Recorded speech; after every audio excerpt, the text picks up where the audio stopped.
वालेकुम क्लास। आज हम जिस टॉपिक को डाइसेक्ट करने जा रहे हैं वो सिर्फ एक चैप्टर नहीं है, वो साउथ एशिया की जियोपॉलिटिक्स का न्यूक्लियस है। We are talking about mastering the Kashmir dispute. अगर आप पीएमएस 2026 या सीएसएस 2026 के संगीन उम्मीदवार हैं तो मेरी बात कान खोलकर सुन लें। इस टॉपिक पर कमांड हासिल किए बगैर आप पाकिस्तान स्टडीज़ और करंट अफेयर्स का पेपर पास नहीं कर सकते। ये ब्रीफिंग स्पेशली डिज़ाइन की गई है ताकि आपको वो कम्पेटिटिव एज मिले जो एक आम स्टूडेंट के पास नहीं होती। हमारा मकसद सिर्फ हिस्ट्री की डेट्स याद करना नहीं है, बल्कि उन डीप रूटेड आइडियोलॉजीज़ और स्ट्रेटेजिक ब्लंडर्स को समझना है जिसने पिछले 75 सालों से रीजनल स्टेबिलिटी को हॉस्टेज बनाया हुआ है। कश्मीर सिर्फ एक ज़मीन का टुकड़ा नहीं है, ये इंडिया और पाकिस्तान के दरमियान एक अनफिनिश्ड एजेंडा है। आज के 75 मिनट के सेशन में हम 1846 की सेल डीड से शुरू करेंगे और 2019 के पैराडाइम शिफ्ट तक जाएंगे। हम उन लीगल फ्रेमवर्क्स को समझेंगे जो इंटरनेशनल फोरम्स पर पाकिस्तान के केस को मजबूत बनाते हैं और उन जियोपॉलिटिकल चेंजेस को एनालाइज करेंगे जो आज के हाइब्रिड वॉरफेयर का हिस्सा हैं। इस लेक्चर में हम 15 स्लाइड्स कवर करेंगे और हर स्लाइड पर हम 5 मिनट्स लगाएंगे ताकि आपके पास इतना कंटेंट हो कि आप किसी भी 20 मार्क के सवाल को हैंडल कर सकें। याद रखें, एग्जामिनर आपसे सिर्फ फैक्ट्स नहीं मांगता, वो आपसे एनालिसिस मांगता है। नोटबुक्स निकाल लें क्योंकि आज हमने कश्मीर डिस्प्यूट के हर एंगल को मास्टर करना है। Let's begin our journey into the शाहरग ऑफ पाकिस्तान। स्लाइड नंबर 2 पर आते हैं। यहाँ हम बात करेंगे the unfinished agenda of partition की। सबसे पहले आपने ये कॉन्सेप्ट जहन नशीन करना है कि कश्मीर कोई सरसरी मसला नहीं है, ये इंडिया और पाकिस्तान के दरमियान कोर बोन ऑफ कंटेंशन है। यहाँ दो मुख्तलिफ सोच टकरा रही हैं। पाकिस्तान का केस 2 नेशन थियरी पर मबनी है। हम कहते हैं कि Muslims are a separate nation और चूंकि कश्मीर एक मुस्लिम मेजॉरिटी एरिया है, इसे पाकिस्तान का हिस्सा होना चाहिए। दूसरी तरफ इंडिया का सेक्युलर नेशनलिज्म है। इंडिया कहता है कि अगर कश्मीर उनके पास रहता है तो उनका सेक्युलर आइडेंटिटी का क्लेम साबित होता है। पाकिस्तान के लिए कश्मीर क़्वाइद आज़म के अल्फाज में जैगुलर वेन है, शहरग है। ये हमारी वाटर सिक्योरिटी और स्ट्रेटेजिक डेप्थ के लिए वाइटल है। हम इसके बगैर मुकम्मल नहीं हैं। इंडिया के लिए ये उनका अटूट अंग है, इंटीग्रल पार्ट है। उनके लिए ये स्ट्रेटेजिक डिफेंस है against China Pakistan nexus. Class जब आप पेपर में आंसर लिखेंगे तो आपने इसी आइडियोलॉजिकल क्लैश को इंट्रोडक्टरी पैराग्राफ में एक्सप्लेन करना है। ये सिर्फ ज़मीन की लड़ाई नहीं है, ये सर्वाइवल ऑफ आइडेंटिटी की लड़ाई है। पाकिस्तान कहता है पार्टीशन का एजेंडा तब तक अनफिनिश्ड है जब तक कश्मीर का फैसला नहीं होता। इंडिया कहता है कि 1947 की एक्सेशन ने सब खत्म कर दिया। इसी डाइवर्जेंस की वजह से हमने पिछले 75 साल में 3 बड़ी जंगें लड़ी हैं और आज भी दोनों न्यूक्लियर पावर्स एक दूसरे के सामने खड़ी हैं। अब स्लाइड 3 पर फोकस करें। हिस्ट्री की बुनियाद पर ही लीगल केस खड़ा होता है। कश्मीर मसले की शुरुआत 1947 में नहीं हुई बल्कि 1846 में हुई। हम बात कर रहे हैं ट्रीटी ऑफ अमृतसर की, जिसे तारीख में सेल डीड के नाम से याद किया जाता है। ब्रिटिश ईस्ट इंडिया कंपनी ने सिर्फ 7.5 मिलियन नानक शाही रुपीस के एवज इन एक्सचेंज पूरा कश्मीर एक हिंदू डोगरा रूलर गुलाब सिंह को बेच दिया। इमेजिन करें, एक मुस्लिम मेजॉरिटी पॉपुलेशन को उनकी मर्जी के खिलाफ बेचकर उन पर एक गैर फितरी यानी अननेचुरल डायनेस्टी मुसल्लत कर दी गई। इसी जुल्म के खिलाफ 13 जुलाई 1931 को अवेकनिंग शुरू हुई। डोगरा फोर्सेस ने 22 कश्मीरी मुस्लिम्स को शहीद किया, जिसने मॉडर्न फ्रीडम स्ट्रगल की बुनियाद रखी। अब आते हैं 1947 के पार्टीशन प्रिंसिपल पर। प्रिंसली स्टेट्स के लिए 2 असूल थे, जियोग्राफिकल कंटिग्विटी और डेमोग्राफिक कॉम्पोजिशन। इस टेबल को गौर से देखें जो स्लाइड पर मौजूद है। पॉपुलेशन 1941 के सेंसस के मुताबिक 77% से ज़्यादा पॉपुलेशन मुस्लिम थी। जियोग्राफी, स्टेट के बॉर्डर्स दोनों से मिलते थे, लेकिन तमाम रास्ते और दरिया पाकिस्तान की तरफ फ्लो करते थे। रूलर महाराजा हरी सिंह एक हिंदू डोगरा था जो पाकिस्तान के साथ जॉइन नहीं होना चाहता था। ये जम्मू एंड कश्मीर अनोमली ही वो फांस या थॉर्न है जो आज तक दोनों मुल्कों के दरमियान फंसी हुई है। पाकिस्तान का स्टैंस है कि लोग मुस्लिम थे और दरिया हमारी तरफ थे तो कश्मीर हमारा है। इंडिया कहता है रूलर उनके साथ गया, लेकिन असूल हमें फेवर करते हैं। स्लाइड 4 पर हम टर्निंग पॉइंट्स डिस्कस करेंगे। अगस्त 1947 में पूंछ रिवोल्ट शुरू हुआ। ये महाराजा के ऑप्रेसिव टैक्सेस के खिलाफ एक इंडिजिनस या मुकामी अवामी तहरीक थी। जब हालात खराब हुए तो 22 अक्टूबर को पाकिस्तान से पश्तून ट्राइब्समैन उनकी मदद के लिए दाखिल हुए। इंडिया क्लेम करता है कि 26 अक्टूबर को महाराजा ने इंस्ट्रूमेंट ऑफ एक्सेशन साइन किया। पाकिस्तान आज भी इसकी लीगैलिटी को डिस्प्यूट करता है। हमारा स्टैंस है कि महाराजा स्टेट पर कंट्रोल खो चुका था और उसने ये दबाव या ड्यूरेस में साइन किया। फिर 27 अक्टूबर को इंडिया ने अपनी फोर्सेस श्रीनगर में लैंड कर दी, जिसे कश्मीरी आज भी ब्लैक डे के तौर पर मनाते हैं। इंडिया खुद इस मसले को 1 जनवरी 1948 को United Nations security council UNSC लेकर गया। वहां UN रेजोल्यूशन 47 पास हुई, जो हमारे केस की मदर रेजोल्यूशन है। इसने 3 स्टेप प्रोसेस दिया। सीज फायर, जंग बंद की जाए; ट्रूस, पाकिस्तान अपने ट्राइब्समैन निकाले और इंडिया अपनी बल्क ऑफ फोर्सेस को कम करेगा; प्लेबिसाइट, जब माहौल साजगार हो जाए तो UN एक फ्री और इम्पार्शियल वोट यानी प्लेबिसाइट करवाएगा ताकि लोग अपनी मर्जी बता सके। इवन लॉर्ड माउंटबैटन ने कहा था कि एक्सेशन का फैसला लोग करेंगे, लेकिन अफसोस कि इंडिया ने पहले 2 स्टेप्स पर अमल दरामद से इनकार कर दिया और आज तक वो प्लेबिसाइट पेंडिंग है। आपने पेपर में UN रेजोल्यूशन 47 को ज़रूर मेंशन करना है, क्योंकि ये हमारा सबसे बड़ा लीगल वेपन है। स्लाइड 5 डिप्लोमैटिक फेलियर्स का एरा कवर करता है। 1949 से 1953 तक UN ने बहुत कोशिश की। मैकनॉटन प्रपोजल्स, डिक्सन प्लान और ग्राहम मिशन, ये सब नाम आपने याद करने हैं। ये मिशंस इसलिए फेल हुए क्योंकि इंडिया ने डीमिलिटराइजेशन यानी फौज निकालने के सीक्वेंस पर इनकार कर दिया। 1965 की जंग के बाद ताशकंद डिक्लेरेशन हुआ, लेकिन असल बदलाव 1972 के सिमला एग्रीमेंट में आया। 1971 की जंग के बाद पाकिस्तान थोड़ा वीक पोजीशन में था। सिमला एग्रीमेंट में सीज फायर लाइन यानी CFL का नाम बदलकर लाइन ऑफ कंट्रोल यानी LOC रख दिया गया। यहाँ एक बायलैटरल ट्रैप बिछाया गया। क्लॉज 4.2 के मुताबिक दोनों मुल्कों ने कहा कि वो मसले बायलैटरल नेगोशिएशंस यानी आपसी गुफ्तगू से हल करेंगे। आज भी इंडिया इसी क्लॉज को यूज करके किसी भी थर्ड पार्टी मीडिएशन जैसे UN या US को ब्लॉक करता है। लेकिन पाकिस्तान का लीगल काउंटर बहुत स्ट्रॉन्ग है। हम UN चार्टर के आर्टिकल 103 का हवाला देते हैं। आर्टिकल 103 कहता है कि अगर किसी मुल्क की बायलैटरल ट्रीटी और UN चार्टर की ऑब्लिगेशंस में क्लैश हो तो UN चार्टर को प्रायोरिटी दी जाएगी। यानी सिमला एग्रीमेंट UN की पुरानी रेजोल्यूशंस को नल एंड वॉइड नहीं कर सकता। यही वो लीगल बैटल है जो आज भी जारी है। इंडिया कहता है मसला बायलैटरल है, हम कहते हैं मसला इंटरनेशनल है, क्योंकि UN की रेजोल्यूशंस मौजूद हैं। आपने आंसर में आर्टिकल 103 का जिक्र करके एग्जामिनर को इम्प्रेस करना है। अब हम स्लाइड 6 पर मूव करते हैं, जहां हम मॉडर्न आर्म्ड स्ट्रगल और 90s के न्यूक्लियर एरा को डाइसेक्ट करेंगे। याद रखें, 1980s तक कश्मीर का मसला काफ़ी हद तक डिप्लोमैट स्टेलमेट में था, लेकिन 1987 में एक ऐसा इवेंट हुआ जिसने पूरी हिस्ट्री बदल दी। इंडियन ऑक्यूपाइड कश्मीर में स्टेट इलेक्शंस हुए और उनमें ऐसी मैसिव रिगिंग की गई कि वहां की यूथ का डेमोक्रेटिक सिस्टम से भरोसा उठ गया। जो लोग बैलेट बॉक्स के जरिए तब्दीली चाहते थे, उन्हें जेलों में डाला गया। इसका नतीजा ये निकला कि 1989 में एक आर्म्ड इंसर्जेंसी शुरू हो गई, जिसे JKLF और हिजबुल मुजाहिदीन जैसे ग्रुप्स ने लीड किया। ये इंसर्जेंसी कोई बाहर से थोपी गई चीज़ नहीं थी, बल्कि ये मुकामी लोगों का रिएक्शन था। इसी टेंशन के दरमियान 1999 का कारगिल कॉन्फ्लिक्ट पेश आया। पाकिस्तान का स्ट्रेटेजिक गोल ये था कि कारगिल की हाइट्स को ऑक्यूपाई करके कश्मीर डिस्प्यूट को दोबारा इंटरनेशनलाइज किया जाए, क्योंकि दुनिया इसे भूल चुकी थी। लेकिन इस कॉन्फ्लिक्ट का टाइमिंग बहुत सेंसिटिव था। ये लाहौर डिक्लेरेशन के फौरन बाद हुआ, जो कि एक बड़ा कॉन्फिडेंस बिल्डिंग मेजर था। दुनिया डर गई क्योंकि 1998 में दोनों मुल्क न्यूक्लियर पावर्स बन चुके थे। कारगिल ने इंडिया और पाकिस्तान को न्यूक्लियर ब्रिंक पर यानी एटमी जंग के दहाने पर ला खड़ा किया। आखिरकार इंटरनेशनल प्रेशर की वजह से पाकिस्तान को विड्रॉ करना पड़ा।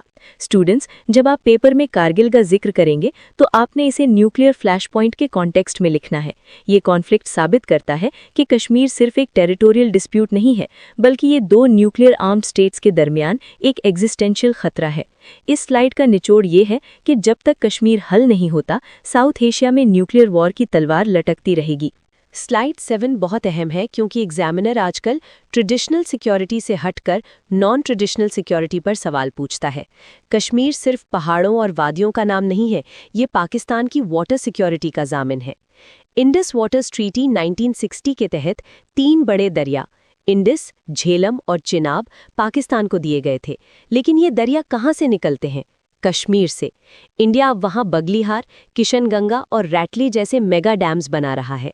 पाकिस्तान इसे वाटर टेररिज्म कहता है क्योंकि इंडिया इन डैम्स के जरिए हमारा पानी रोककर हमारी एग्रीकल्चर को तबाह कर सकता है या फ्लड रिलीज करके तबाही मचा सकता है। अब इसमें चाइना फैक्टर को ऐड करें। चाइना के पास अक्साई चिन का इलाका है जिसे इंडिया क्लेम करता है। इससे ये इशू ट्राइलैटरल बन जाता है। सबसे बढ़कर CPEC, China Pakistan economic corridor Gilgit Baltistan से गुजरता है। इंडिया इसे अपोज करता है क्योंकि वो इस टेरिटरी को डिस्प्यूटेड कहता है। चाइना के लिए कश्मीर की स्टेबिलिटी इसलिए ज़रूरी है क्योंकि उनका $1 ट्रिलियन का बेल्ट एंड रोड इनिशिएटिव इससे जुड़ा हुआ है। और आखिर में सियाचिन ग्लेशियर, जो दुनिया का हाईएस्ट बैटलफील्ड है। 1984 में इंडिया ने ऑपरेशन मेघदूत के जरिए इसे ऑक्यूपाई किया, जो कि शिमला अग्रीमेंट की वायलेशन थी क्योंकि पॉइंट NJ 9842 के बाद का एरिया अनडिमार्केटेड था। सो क्लास, आप देख सकते हैं कि कश्मीर की जंग सिर्फ जज्बात की नहीं बल्कि पानी, तिजारत और ग्लोबल पावर डायनामिक्स की जंग है। पेपर में आपने इन तीनों फैक्टर्स पानी, चाइना और सियाचिन का जिक्र लाजमी करना है। स्लाइड 8 हमारे लेक्चर का सबसे हॉट टॉपिक है, अगस्त 5, 2019 का यूनिलैटरल एक्शन। इस दिन इंडिया ने सारी इंटरनेशनल नॉर्म्स और UN रेजोल्यूशंस को रेड्डी की टोकरी में फेंक दिया। मोदी गवर्नमेंट ने 3 बड़े लीगल बदलाव किए। एब्रोगेशन ऑफ आर्टिकल 370, इस आर्टिकल ने JNK को एक स्पेशल ऑटोनमस स्टेटस दिया हुआ था, यानी उनका अपना फ्लैग और कॉन्स्टिट्यूशन था, वो खत्म कर दिया गया। स्क्रैपिंग ऑफ आर्टिकल 35A, ये आर्टिकल कश्मीरी लोगों को परमानेंट रेजिडेंट की प्रोटेक्शन देता था, यानी कोई बाहर का बंदा वहां जमीन नहीं खरीद सकता था। इसके खात्मे से अब नॉन कश्मीरीज वहां जॉब्स और प्रॉपर्टी ले सकते हैं। JNK रीऑर्गेनाइजेशन एक्ट, स्टेट को बाइफिकेट यानी 2 हिस्सों में तकसीम कर दिया गया, जम्मू एंड कश्मीर और लद्दाख। अब ये स्टेट्स नहीं रहीं बल्कि फेडरली कंट्रोल्ड यूनियन टेरिटरीज बन चुकी हैं। इसका मकसद क्या है? इसका मकसद है डेमोग्राफिक इंजीनियरिंग। इंडिया चाहता है कि वहाँ इतने नॉन लोकल्स आबाद कर दिए जाएं कि मुस्लिम मेजॉरिटी माइनॉरिटी में बदल जाए। इसे हम सेटलर कॉलोनियल प्रोजेक्ट कहते हैं। पाकिस्तान ने इस पर कड़ा रिएक्शन दिया, डिप्लोमेटिक टाइज डाउनग्रेड की, ट्रेड सस्पेंड की और ग्लोबल फोरम्स पर हिंदुत्व एजेंडा को एक्सपोज किया। आपने पेपर में लिखना है कि 5 अगस्त 2019 ने कश्मीर डिस्प्यूट को एक बायलैटरल डिस्प्यूट से एग्जिस्टेंशियल क्राइसिस में बदल दिया है। अब जंग सिर्फ आज़ादी की नहीं बल्कि अपनी पहचान यानी आइडेंटिटी बचाने की है। स्लाइड 9 पर आते हैं। एग्जामिनर अक्सर आखिरी सवाल ये करता है, how can this dispute be resolved? यहाँ आपने सिर्फ जज्बाती बातें नहीं करनी बल्कि एनालिस्ट की तरह मैट्रिक्स पेश करनी है। पहला सोल्यूशन है प्लेबिसाइट, UN मैंडेटेड वोट। ये लीगली आइडियल है और पाकिस्तान का प्राइमरी स्टैंस है, लेकिन इंडिया इसे रिजेक्ट करता है और अब डेमोग्राफिक शिफ्ट्स की वजह से इसकी इम्प्लीमेंटेशन कॉम्प्लेक्स हो गई है। दूसरा है Musharraf formula, 4 points, demilitarisation, self governance, soft borders और जॉइंट सुपरविजन। ये टेरिटरी से ज़्यादा लोगों पर फोकस करता है। एक्सपर्ट्स कहते हैं कि ये नेगोशिएशंस के लिए सबसे वायबल फ्रेमवर्क है। तीसरा है पार्टीशन, यानी चेनाब रिवर के मुताबिक डिवाइड कर देना। ये प्रैग्मैटिक तो लगता है लेकिन कश्मीरी वैली की एस्पिरेशंस को एड्रेस नहीं करता। चौथा है स्टेटस को, यानी LOCS बॉर्डर, जो कि इंडिया का प्रिफर्ड आउटकम है, लेकिन ये पाकिस्तान और कश्मीरियों के लिए अनएक्सेप्टेबल है क्योंकि ये अग्रेशन को रिवॉर्ड करने के बराबर है। क्लास, आपने अपना आंसर कंक्लूड करते वक्त ये कहना है कि कोई भी सोल्यूशन तब तक कामयाब नहीं हो सकता जब तक कश्मीरियों की अपनी राय यानी विशेस ऑफ द पीपल शामिल ना हो। पाकिस्तान का स्टैंस हमेशा से राइट टू सेल्फ डिटर्मिनेशन रहा है। आपने इन चारों सोल्यूशंस का मवाजना यानी कंपैरिजन करना है और मुशर्रफ फॉर्मूला को as a starting point discuss करना है। अब हम स्लाइड 10 पर हैं, जो कि आपका स्कोर बूस्टर है। CSS और PMS में जनरल बातें करने वाले पास नहीं होते, एविडेंस देने वाले टॉपर बनते हैं। इस स्लाइड पर जो रेफरेंसेस हैं उन्हें अपनी फिंगर टिप्स पर कर लें। एसेंशियल वॉइसेस, एलिस्टेयर लैम को कोट करें जो इंस्ट्रूमेंट ऑफ एक्सेशन की लीगैलिटी को चैलेंज करते हैं। एजी नूरानी का हवाला दें आर्टिकल 370 की लीगल एनालिसिस के लिए। स्टीवन पी कोहेन ने इसे पेयर्ड माइनॉरिटी कॉन्फ्लिक्ट कहा है। इस टर्म को यूज करें। इंटरनेशनल सेंसर UNOHCR रिपोर्ट्स 2018-2019 का जिक्र करें जिन्होंने ह्यूमन राइट्स अब्यूजेस के लिए कमीशन ऑफ इंक्वायरी की मांग की थी। एमनेस्टी इंटरनेशनल ने पब्लिक सेफ्टी एक्ट को लॉलेस लॉ कहा है। ये फ्रेज आपके आंसर में होना चाहिए। The human cost JKCCS data 1989 से अब तक 96,000 से ज़्यादा किलिंग्स हो चुकी हैं। इनफोर्स्ड डिसअपीयरेंसेस की तादाद 8,000 से 10,000 के दरमियान है। कश्मीर में ट्रूप डेंसिटी दुनिया में सबसे ज़्यादा है, 1 soldier for every 10 civilians. Golden quote Arundhati Roy की कोट से अपना ऐसे ख़त्म करें। कश्मीर में not defeat India but it will consume India. जब आप अपने आंसर में इन रिपोर्ट्स, ऑथर्स और डेटा का जिक्र करेंगे तो एग्जामिनर को समझ आ जाएगी कि आपने सरफेस लेवल नहीं बल्कि डीप रिसर्च की है। यही वो आर्सेनल है जो आपको 20 में से 15+ मार्क्स दिलवाएगा। स्लाइड 11 पर आते हैं और ये स्लाइड आपकी स्ट्रैटेजी के लिए सबसे क्रिटिकल है। बहुत से स्टूडेंट्स पूरी हिस्ट्री पढ़ लेते हैं लेकिन एग्जाम में फेल हो जाते हैं क्योंकि वो ट्रेंड्स को नहीं समझते। इस ग्राफ को देखें। 2019 से पहले एग्जामिनर अक्सर जनरल हिस्ट्री या UN रेजोल्यूशंस के सरसरी सवाल पूछता था, लेकिन 2019 के बाद एक क्लियर शिफ्ट नज़र आ रही है। अब सवालात का फोकस मोदी की पॉलिसीज़, आर्टिकल 370 की एब्रोगेशन और वाटर क्राइसिस पर है। ये टॉपिक इतना इम्पॉर्टेंट है कि ये हर साल पाकिस्तान स्टडीज़ के पेपर में लाजमी आता है। आपने अपनी तैयारी को मॉडर्न डायनामिक्स पर अलाइन करना है। एग्जामिनर अब आपसे ये नहीं पूछेगा कि 1947 में क्या हुआ, बल्कि वो ये पूछेगा कि डोमिसाइल रूल्स 2020 ने कश्मीर की डेमोग्राफी को कैसे तबाह किया है, या फिर ये कि कश्मीर डिस्प्यूट 5th जनरेशन और हाइब्रिड वॉरफेयर का फोकल पॉइंट कैसे बन चुका है। एक और अहम dimension US India strategic partnership है। इंडिया को वेस्ट का नेट सिक्योरिटी प्रोवाइडर बनाया जा रहा है ताकि वो चाइना को कंटेन कर सके, और इस टेंशन का असर कश्मीर डिस्प्यूट पर पड़ रहा है। इन प्रिडिक्टेड क्वेश्चंस को अपने पास नोट कर लें क्योंकि 2026 के एग्जाम्स में इन्हीं में से सवाल बनने के 90% चांसेस हैं। अपने एनालिसिस को हमेशा ग्लोबल कॉन्टेक्स्ट से लिंक करें ताकि आपका आंसर हाई स्कोरिंग बन सके। अब हम स्लाइड 12 पे है। क्लास याद रखें कि लेक्चर सुनना सिर्फ 30% तैयारी है, बाकी 70% राइटिंग प्रैक्टिस है। असाइनमेंट अलर्ट, मैंने आपको पिछली स्लाइड पर 3 प्रिडिक्टेड क्वेश्चंस दिए हैं। आपका टास्क ये है कि उनमें से एक क्वेश्चन सिलेक्ट करें और उस पर 20 मार्क का डिटेल्ड ऐसे आउटलाइन तैयार करें। आउटलाइन बनाते वक्त इन चीज़ों का ख्याल रखें। थीसिस स्टेटमेंट, आपका स्टैंस क्या है, हिस्टोरिकल कॉन्टेक्स्ट, 1846 और 1947 का ब्रीफ जिक्र, लीगल आर्ग्यूमेंट्स, UN रेजोल्यूशंस और आर्टिकल 103, मॉडर्न शिफ्ट, अगस्त 5, 2019 के एक्शंस और उनके impact, way forward, viable solutions जैसे मुशर्रफ फॉर्मूला। आउटलाइन बनाकर सिर्फ नोटबुक में नहीं रखनी। अगर आप चाहते हैं कि आपको पर्सनलाइज्ड फीडबैक मिले कि क्या आपकी आउटलाइन CSS या PMS के स्टैंडर्ड्स पर पूरी उतरती है, तो आप मुझसे कांटेक्ट कर सकते हैं। मैं ये इवैल्यूएशन फ्री कर रहा हूँ ताकि आपका स्ट्रक्चर सही हो जाए।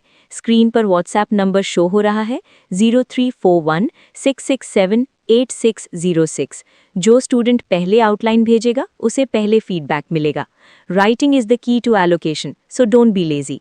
स्लाइड 13 पर हम बात करेंगे कि नॉलेज को सक्सेस में कैसे बदलना है। ये ब्रीफिंग जो मैंने आज दी है ये सिर्फ एक फ्रेमवर्क था, लेकिन CSS और PMS के मैदान में परफेक्शन तब आती है जब आप हर सब्जेक्ट को इसी डेप्थ में मास्टर करते हैं। हमारा PMS CSS 2026 कॉम्प्रिहेंसिव सेशन इसीलिए डिज़ाइन किया गया है ताकि आपकी प्रिपरेशन में कोई गैप ना रहे। इस सेशन में हम सिर्फ पाकिस्तान स्टडीज़ नहीं बल्कि तमाम कंपल्सरी और ऑप्शनल सब्जेक्ट्स कवर करेंगे। हम आपको वो रिसोर्सेज देंगे जो मार्केट में दस्तयाब नहीं है, बेस्ट नोट्स जो रिसर्चर्स ने बनाए हैं, 5 years solved past papers examiner की माइंडसेट समझने के लिए, रिकॉर्डेड लेक्चर्स ताकि आप अपनी मर्जी के वक्त पर फ्लेक्सिबल स्टडी कर सकें, सबसे बढ़कर हमारा कंप्लीट मॉक सेशन और इवैल्यूएशन तब तक जारी रहेगी जब तक आप रिटन एग्जाम में बैठ नहीं जाते। हमारा फोकस सिर्फ नॉलेज देना नहीं बल्कि आपको एग्जाम रेडी बनाना है। अभी हमारा immediate focus GK PMS 2025 exam preparation पर है ताकि आप पहले स्टेप में ही कामयाब हो सके। स्लाइड 14 हमारी ऑफर और टाइमलाइन के बारे में है। करियर में प्रेस्टिजियस मकाम हासिल करने के लिए सही वक्त पर सही फैसला ज़रूरी है। Intensive session details. ड्यूरेशन, ये 3 मंथ्स का एक क्रैश कोर्स और इंटेंसिव सेशन है। इन्वेस्टमेंट, इसकी टोटल इन्वेस्टमेंट सिर्फ 15,000 PKR है, जो कि क्वालिटी एजुकेशन के हिसाब से बहुत कम रखी गई है। स्केड्यूल, हम 29 दिसंबर 2025 से शुरू हो रहे हैं। ये सेशन सिर्फ लेक्चर्स तक महदूद नहीं है बल्कि ये रिटन एग्जाम तक आपके साथ चलेगा। याद रखें, CSS और PMS में कंपटीशन बहुत सख्त होता है। हर साल हज़ारों लोग अप्लाई करते हैं लेकिन एलोकेटेड वही होते हैं जिनके पास कम्पैटिटिव एज होता है। सीट्स लिमिटेड हैं ताकि हर स्टूडेंट पर पर्सनल फोकस दिया जा सके। अगर आपने अभी तक एनरोल नहीं किया तो अभी कांटेक्ट करें मोहम्मद उमेर 034166780606। इंक्वायरी करें, ट्रायल लेक्चर्स लें और अपनी सीट सिक्योर करें। आपका रास्ता CSP PMS ऑफिसर बनने का यहाँ से शुरू होता है। Final slide 15। आज का हमारा सफ़र मास्टरिंग द कश्मीर डिस्प्यूट यहाँ ख़त्म होता है। हमने 1846 की सेल ईड से लेकर 2024 की जियोपॉलिटिक्स तक सब कुछ डिस्कस किया। कश्मीर सिर्फ एक टॉपिक नहीं है, ये हमारी कौमी गैरत और स्ट्रेटेजिक सर्वाइवल का सवाल है। आई होप के 75 मिनट की ब्रीफिंग ने आपके कॉन्सेप्ट्स को क्लियर कर दिया होगा। लेकिन याद रखें, तैयारी कभी ख़त्म नहीं होती।